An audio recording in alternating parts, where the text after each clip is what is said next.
if they made it across the border successfully. Aguilar is currently awaiting arraignment on federal charges related to human smuggling.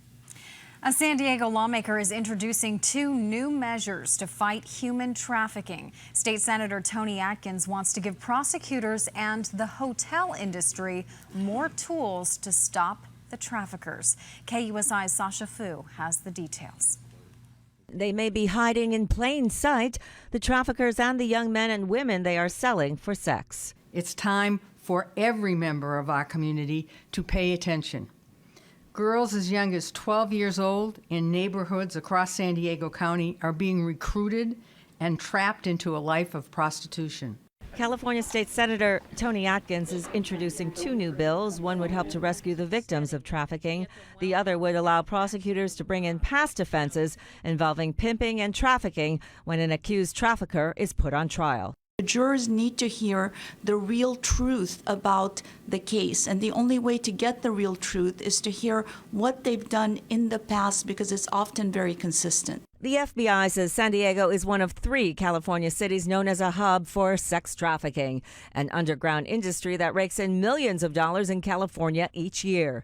Senator Atkins is calling for mandatory training of all hotel and motel employees so they can identify and report cases of human trafficking. What they need is support, encouragement, and permission from their hotel management that it's the right thing to do to notice it and report it. An industry group called the California Hotel and Lodging Association initiated a training program last year. It's a short video that shows employees who are working at the front desk, in maintenance, or in housekeeping how to recognize the signs of human trafficking. There's been major busts that's happened because of employees contacting law enforcement agencies. Vipul Dial is on the board of that industry group. He says a call from a watchful clerk or housekeeper can help to make a difference. No luggage, no clothes. Sometimes is a good sign for housekeepers. If you notice people going in and out, if you notice there's a do not disturb sign for days. So if you're working behind the front desk, if you have a gentleman that comes in that's paying by all cash, usually that's a red flag. If you have somebody that's requesting a room way far in the back of the hotel so that they don't want to get noticed, from people coming in and out, that's a red flag. Other clues to trafficking may surface in the trash. Like condom wrappers, used condom wrappers, or opened, condom wrappers, a lot of those. For Wendy Barnes, the fight to stop human trafficking is a personal one. I believed the things that he told me. At the age of 15, Wendy was seduced by her trafficker and spent the next 15 years being trafficked up and down the I-5 corridor.